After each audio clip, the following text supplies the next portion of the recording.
नमस्कार दोस्तों, कैसे हैं आप सभी। दोस्तों ये वीडियो उन लोगों के लिए है जो ग्राहक सेवा केंद्र चलाते हैं या सीएसपी सेंटर चलाते हैं।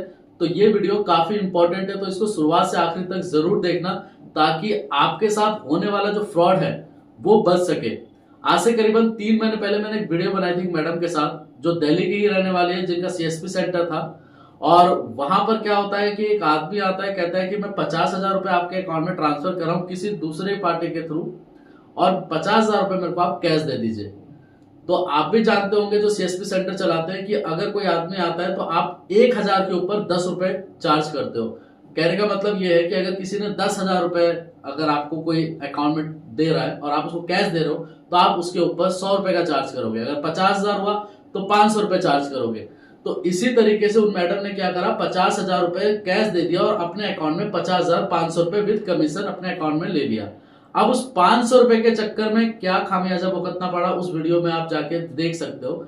ये वीडियो बनाना इसलिए इंपॉर्टेंट है कि अगर आप ग्राहक सेवा केंद्र चला रहे हैं और कोई भी अनजान आदमी अगर आपके पास आ रहा है और वो ये कह रहा है कि आपके अकाउंट में 5,000, 10,000, 15,000, 20,000, XYZ अमाउंट आप ले लीजिए, जो भी कमीशन बनता है, मान के चलो 1,00,000 रुपए आपके पास वो आया कि 1,00,000 रुपए मैं आपके अकाउंट में किसी के थ्रू डलवा रहा हूं, आप मेरे को कैश दे दीजिए।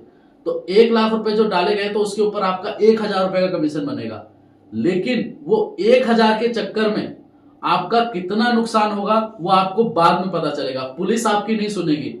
आपका अकाउंट पता चला कि वो 1,00,000 रुपए जैसे ही डाला, आपका 2-3 दिन के बाद वो लाख रुपए को या तो होल्ड कर दिया गया या वो लाख रुपए को जो है वो मतलब उसकी वजह से आपका पूरा का पूरा अकाउंट फ्रीज कर दिया गया या आपके अकाउंट में लीन लगा दिया गया। तो आप क्या करोगे?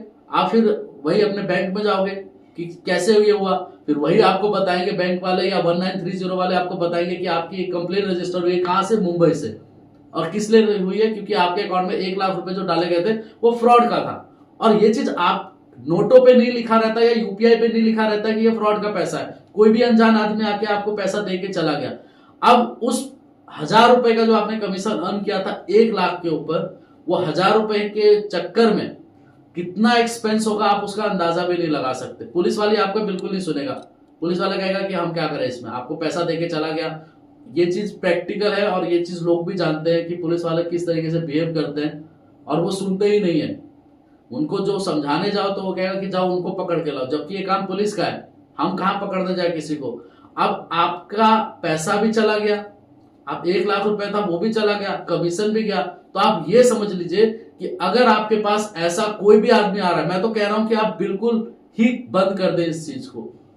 अगर कोई भी आदमी आपको कोई भी अर्जेंसी लेके आ जाता है कि मेरे हॉस्पिटल में कोई है या कुछ भी ऐसा चल रहा है मेरे साथ, और आप मेरे को इमीडिएट बेसिस पे आप मेरे को प्लीज 10,000 रुपए मेरे को जो है कैश दे दीजिए, मैं आपके अकाउंट में डलवा रहा हूं, तो ऐसा ना करें। काफी लोगों के साथ ऐसा हुआ है कि सर हेल्प के चक्कर में कि वो ऐसा बोलते हुए आया कि हॉस्पिटल में पैसे देने या मेरे को नगद की जरूरत है, मेरे को एटीएम में पैसे नहीं मिल पा रहे, कुछ भी ऐसा ऐसा है बहाना बनाते हैं।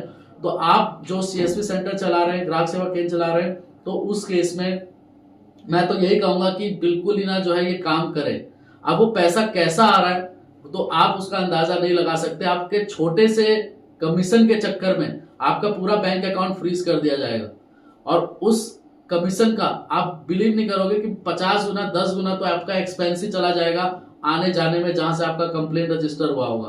तो इसलिए जो है हाथ जोड़ के यही विनती है कि आप अगर ग्राहक सेवा केंद्र चला रहे हैं और कोई भी अनजान व्यक्ति आपके पास आ रहा है, भले ही वो बोलता है कि 5,000 की तो बात है, लेकिन नहीं, आप सीधे मना कर दीजिए, सीधे ही मना कर दीजिए, क्योंकि आपको नहीं पता कि वो पैसा किस तरीके का आपके पास वो आपके अकाउंट में भेजने वाला है।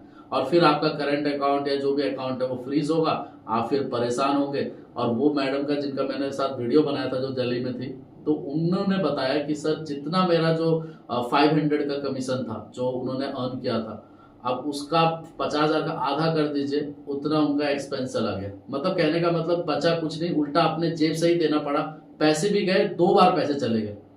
तो इसलिए जो है आपसे यही हाथ जोड़ के रिक्वेस्ट है कि अगर कोई भी ऐसा व्यक्ति आता है तो बिल्कुल ही ऐसा ना करें, नहीं तो आपके छोटे से कमीशन के चक्कर में बहुत बड़ी प्रॉब्लम आपके साथ हो जाएगी। साथ ही साथ मैं आपको एक और चीज बोलना चाहूंगा, खासकर पेरेंट्स को, अगर आपका बच्चा कहीं दूसरे सिटीज में पढ़ रहा है तो खासकर उसके बैंक अकाउंट पे ध्यान दीजिए। मेरे पास काफी सारे ऐसे कॉल्स आते हैं कि जहां पर बाप कह रहा है कि मैं सबसे बदनसीब बाप हूँ। ये वीडियो मैं इसलिए मतलब आगे थोड़ा बढ़ा रहा हूँ क्योंकि इसलिए कि बेटे ने क्या करा कि अकाउंट रेंट पे दे दिया। बेटे ने सोचा कि 2-4 पैसे आ जाएंगे, अकाउंट रेंट पे दे दिया और अकाउंट में ट्रांजैक्शन 40 लाख 35 लाख की ऐसे ट्रांजैक्शन हो गई। बेटे को पुलिस पकड़ के ले गई। तो इसलिए जो है, अगर आप अपने बच्चों को बाहर भेजे हो पढ़ने के लिए या आपके साथ भी रहता है तो आप उसकी एक्टिविटी पे थोड़ा देखिए कि कहीं ये किसी अपने अकाउंट को क्या कर रहा है, इसके अकाउंट में कितनी लेन देन हो रही है, क्या कर रहा है, ये चीज आप ध्यान रखें। क्योंकि मेरे पास काफी सारे ऐसे कॉल्स आते हैं पेरेंट्स के कि मेरे बेटे के साथ ये हो गया सर, प्लीज बचा दीजिए, या अब मैं क्या करूं सर, इतने का ट्रांजैक्शन हो गया, इतना तो मैंने भी नहीं कभी अर्न किया, मेरे बेटे ने रेंट पे दे दिया। तो आप खासकर अपने बच्चों का अकाउंट अगर आपने उनका खुलवा रखा है तो जरूर उसमें चेक कीजिए कि कोई ट्रांजैक्शन या कोई इलीगल गतिविधि तो नहीं हो रही है, या आपके बेटे ने ही अकाउंट दे दिया किसी को किराए पे थोड़े बहुत पैसे के लालच में। स्टूडेंट खासकर इस झांसे में आ जाते हैं कि चलो यार 2-4 हजार 5 हजार पॉकेट मनी आ जाएगा, लेकिन उस पॉकेट मनी का खामियाजा क्या भुगतना पड़ता है वो पेरेंट्स जानते हैं जो मेरे को कॉल करते होंगे।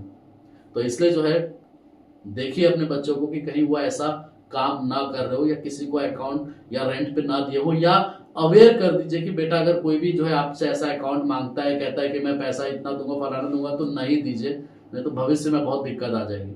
इसके अलावा कोई बात होती है तो मैंने आपको बताया, आपका अकाउंट फ्रीज होता है तो आप मेरे को दिए गए नंबर पे कांटेक्ट कर सकते हैं। तो देन मेरा एडवोकेट जाके वहाँ पर उस चीज़ को सॉर्ट आउट करते हैं।